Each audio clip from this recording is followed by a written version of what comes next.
Hello बच्चों, नमस्कार।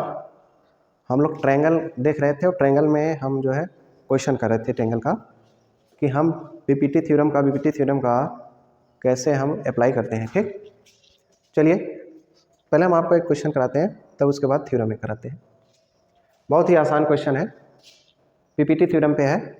बोला है कि आपका यहाँ पे दिया गया है, सारे वैल्यू दे रखा है कि आप चाहे टी आर आपका 2 centimetre and P T equal to 3 centimetre है and S Q equal to 3 centimetre है, तो पी एस की वैल्यू पूछ रहा है। What find the value of P S. तो पी एस की क्या पूछ रहा है बेटा? वैल्यू पूछ रहा है।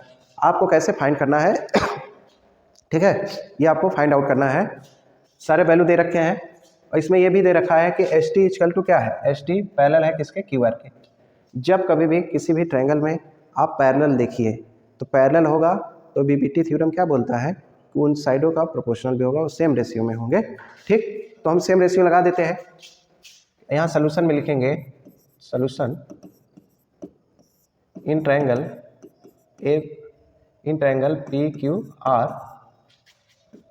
क्या बेटा, S T parallel to Q R, S T parallel to Q R, then by BPT, then by basic proportionality theorem क्या कहता है कि आप इसका रेशियो लगा सकते हैं। तो आप लगा सकते हो P T upon T R.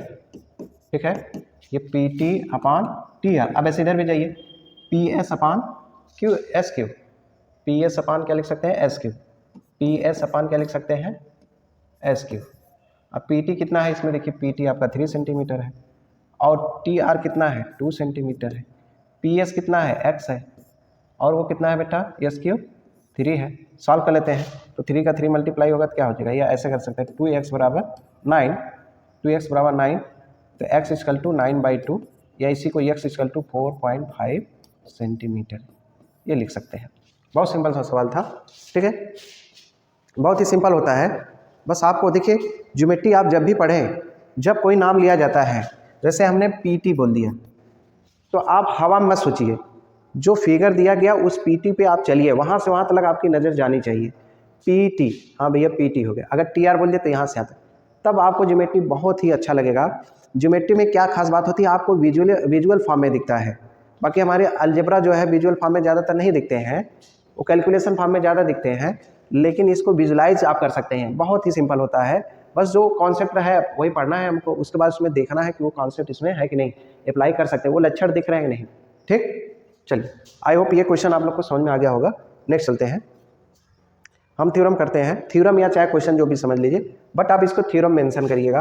ये थ्योरम नंबर 3 है, थ्योरम नंबर 3 है, हम लिख दिए हैं, ये थ्योरम नंबर 3 कर लीजिएगा। पहला थ्योरम बीपीटी थ्योरम, दूसरा थ्योरम कन्वर्ज थ्योरम, तीसरा ये आपको हेल्प करेगा। ये उन्हीं दो थ्योरमों का जो है कन्वर्ज है, समझ लीजिए उन्हीं पे बेस्ड है। तो देखिए क्या है बेस्ड में, द लाइन ड्रा, बहुत आराम से, the line drawn from the mid point of the one side of a triangle parallel to the another side bisect the third side.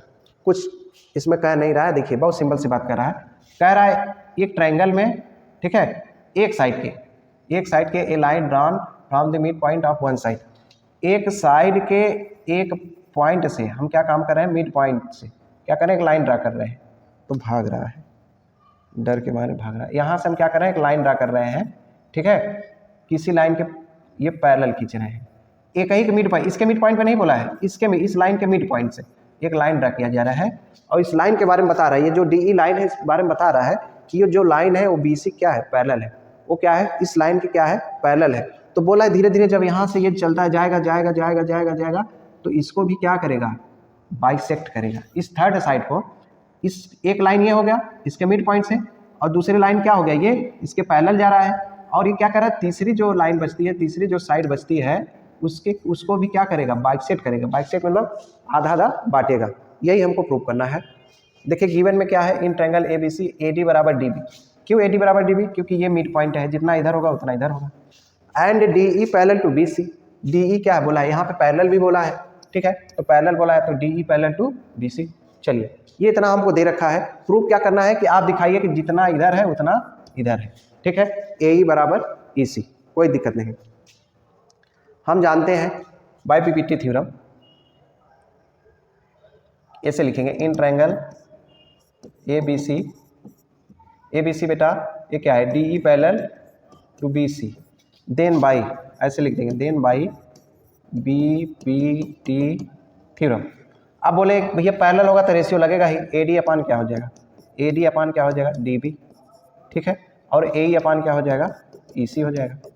But given है, गिवन क्या है, जितना बड़ा ए डी है उतना बड़ा डी बी है, ठीक है, तो यहाँ पे हम ए डी की जगह डी बी रख सकते हैं, तो डी बी अपान क्या हो जाएगा, डी बी, और ए ई अपान ई सी हो जाएगा, ठीक है, तो ये कैंसिल हो जाएगा तो इधर 1 बचेगा, ए ई अपान क्या हो जाएगा, ई सी, क्रॉस मल्टीप्लिकेशन करते हैं तो ई सी अपान क्या हो जाएगा, ई सी अपान ए ई, या इसे बढ़िया से लिख सकते हैं ए ई अपान ए इक्वल टू ई सी। अभी क्या शो कह रहा है, जितना बड़ा ए ई है, जितना बड़ा ए ई है उतना बड़ा क्या है, ए सी, क्योंकि इक्वल का साइन लगा है।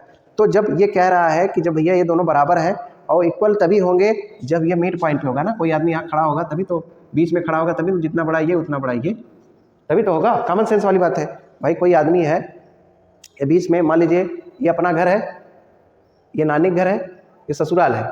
अब जितना दूर भैया घर से क्या है, घर से क्या है, नानी घर है, ठीक है, उतने भैया नानी घर से ससुराल है, तो कहने मतलब बीच में होगा नानी घर तभी ना, बोलिए, उस वही कंडीशन यहाँ कह रहा है। देन हम यहाँ कह सकते हैं, देन हम कह सकते हैं E is the mid point, E is the mid point, E is the mid point of A C, यही हमको प्रूव करना था, या यहाँ भी लिख सकते हैं और करके E is the mid point, E is the mid point of A C, ये आप लिख सकते हैं। बहुत ही सिंपल है, आपको ये बताया ना, बहुत ही इजी चैप्टर है। क्या होता है बच्चों के मन में, जैसे हम सुनते आते हैं अरे बाप भूत है, बिल्ली काटती है, तो एक डर सा मन में पैदा हो जाता है ना, तो वही बात है। लेकिन जबकि ज्योमेट्री सबसे इजी होती है, ठीक है, क्योंकि इसमें कैलकुलेशन नहीं रहता, सब कुछ दिखता है, बस हमें इसमें खोजना पड़ता है हल्का सा, बस कि कौन सा, जो खोजना क्या पड़ता है, जो कॉन्सेप्ट रहता है उसी के हिसाब से खोजना पड़ता है, उसमें ज़्यादा और कुछ इसमें करना नहीं रहता है।